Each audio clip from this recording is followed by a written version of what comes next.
Hi there, I'm John Keirstead from Arctic Spas, Vancouver Island.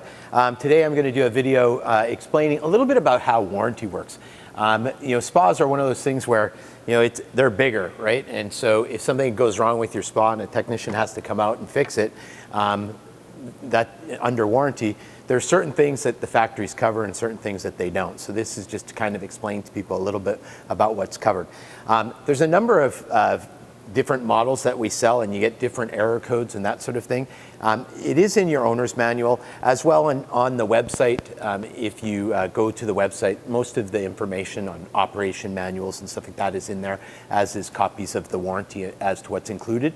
But not everything is included. And one of the things that we do charge for after the fact is after 30 days we have to charge travel, because the factory doesn't warranty that. And of course we got to get a technician, vehicle, tools and parts to your site. Once we're on site, they usually cover us for 1 hour of operation. A good thing about our spas is most things can be fixed in under an hour. And so you generally don't incur a lot of extra charges. But things that aren't covered are things like if your filters are clogged. There's a number of different error codes and flow messages and things that can happen, and it's all because you haven't cleaned your filter or changed your filters often enough. And so that would be an example of something that wouldn't be covered. So always check, regularly. You can set timers and stuff in some of the software. In other ones, you can see if your skimmer keeps pulling down. That's often an indication. Or just set a reminder in your phone to remind you once a month to check your filters. The fact is that the filters do get dirty, and if they're not cleaned, that can lead to some issues on the spa. There's other things too. One of the things that seems to happen quite a bit around here is the power going on and off. So when the power goes on and off, lots of times it can cause errors on the spa, because if the spa was doing something, like for instance, maybe it was in the middle of a filtration cycle, or maybe it was in the middle of a heating cycle or something like that, if the power comes back on quickly, it can lead to high limit problems, because if the heater element was on and suddenly is stopped, the water inside that tube gets very hot very quickly, because it's like a stove element. And so that type of an error, usually just resetting your breaker will cause that to clear. Some of the flow issues, clean your filter, reset your breaker, that'll clear. Most of the time, if you're concerned about whether or not something's going to be covered under warranty, just call us. We'll tell you what's covered and what isn't covered. And most of the time, we try to help you. A lot of this stuff is easy, like changing a fuse, for instance. Changing a fuse on a motherboard may sound scary. It's really simple to do. And you don't want to pay a technician to come out just to change a fuse on your thing. But if we have to come out, fuses are not covered under the warranty. Actually, the part is covered, but the labor isn't covered. So changing a fuse is very simple. So that's another example of something that wouldn't be covered. Changing your electrode on your spa boy, changing the probe, or servicing the probe, just how, to make sure that the probe stays clean so that it can do its job. These are all items that wouldn't be covered under warranty.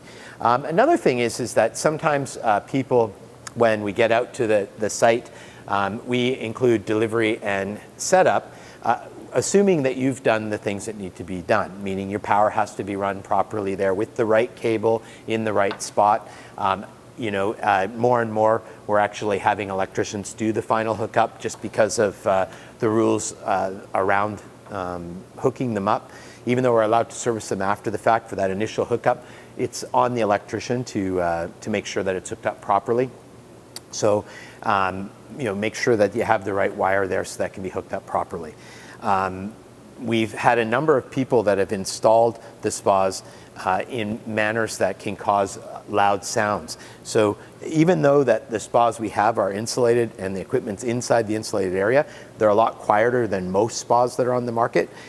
If you install it in certain ways, and in these particular cases, people essentially installed it in a box, right? Like it was walled from 3 sides, so when the pump turned on, you could hear the humming of the pump go, and it was amplified because of the installation that these were in. So this is something, we don't recommend you ever make it more difficult to access. There's access doors all the way around. We want to have access to it. And so if you make it difficult for us to access after the fact, then it's going to cost you more for us to come out and service it, because we have to get to whatever the problem is. So Make sure you have good access. Don't install in a box. If that, you have a tight installation and that's the only spot you can take it, expect that in order to reduce the sound, you're going to have to do stuff to that area. So, some of the customers we had have put in what's called horse pad boards, right? And it's basically a rubberized material that you set underneath the spa, and then you set the spa on that, and that cushions and prevents that sound. There's a number of different things. We've used foam, those little puzzle piece type foam things you can use underneath there, but you're going to have to do something to address the sound if that's. You can also, in a custom series spa, you can also use the peak power management to control when it comes on and when it comes off, and that can help reduce the sound. But the best thing to do is not put it in something that's going to amplify the sound.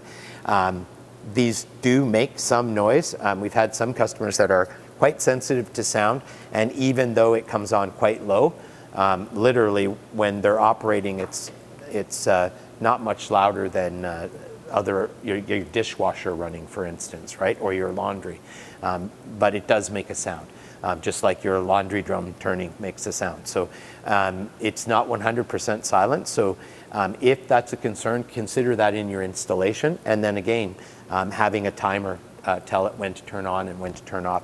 You can control that in a lot of the series of spas that we have, so that's an option that you have available to you. And that's basically it. Just something quick on warranty. Wanted to explain what we cover and what we don't cover. The number one reason why the factory will deny claims is the water chemistry, meaning you haven't managed your pH or you haven't managed something. And so that's why when we tell you, when your pH, with the salt systems, your pH is always going to creep up. You have to keep that pH in the right range, and you have to make sure you don't make it too acidic either, right? So both of those are important. Same problem with traditional maintenance chemicals. If you use too much of the wrong chemical, water chemistry is a common reason why the factory won't cover something. And the other thing is just stuff gets broken, right? So, if you twist off an air control and break it, or if you twist off a diverter, generally those things aren't covered. Sometimes, regular wear and tear isn't covered, but if something does not work within the first 30 days, they're very good at covering pretty much everything in those cases. Yeah, that's about it. The other thing to think about is the cover. Punctures to the cover obviously isn't covered under warranty. If the cover lifter damages your cover, that's not covered under warranty either. So just make sure that these things are installed properly and that they're utilized properly, and you shouldn't have those types of issues. We never want to have issues with warranty with our customers, and we find that whenever possible, we try to do things under the warranty. But